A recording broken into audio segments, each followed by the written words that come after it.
대한민국 제17대 대통령 이명박. 2007년 대선에서 그는 48.7%라는 압도적인 지지율로 대통령에 당선됩니다.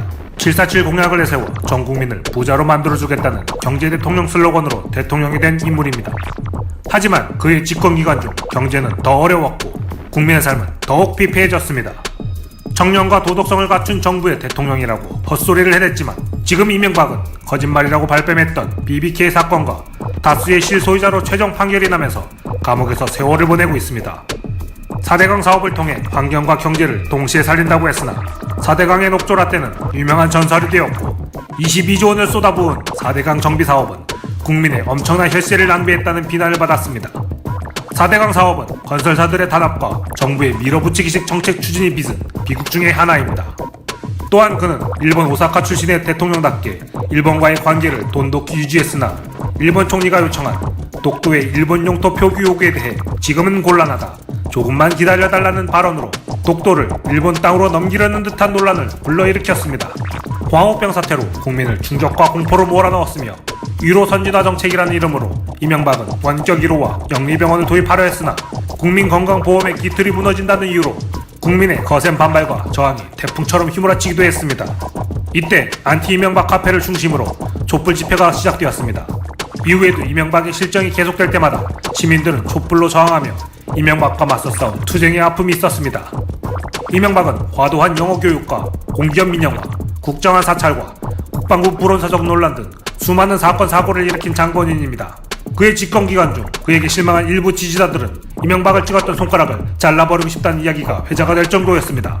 2021년 서울시장 보궐선거에서 57%의 득표율로 당선된 오세훈은 10년 만에 서울시장으로 복귀합니다.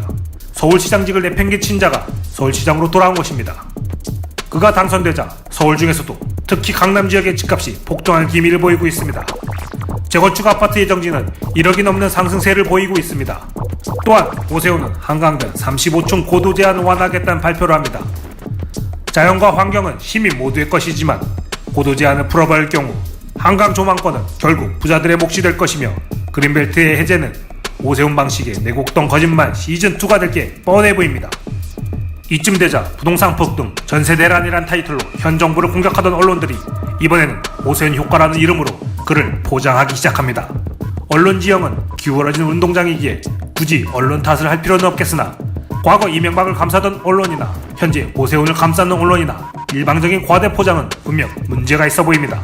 또한 서울 시민의 건강권을 지켜야 하는 시장의 입장에서 서울형 거리두기라는 말로 유흥업소의 영업 제한을 완화하겠다는 주장은 시민의 건강과 생명을 지키려는 의지조차 없어 보여 불안하기만 합니다. 오세훈을 보면서 어디선가 본 듯한 데자부를 느끼지 않나요? 네, 그렇습니다. 바로 이명박입니다.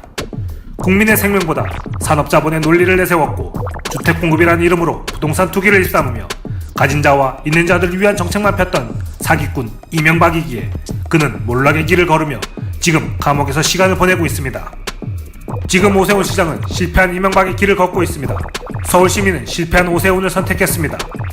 하지만 그 선택에 대해 벌써부터 이명박을 찍었던 후회가 반복되며 여기저기서 터져나오고 있습니다.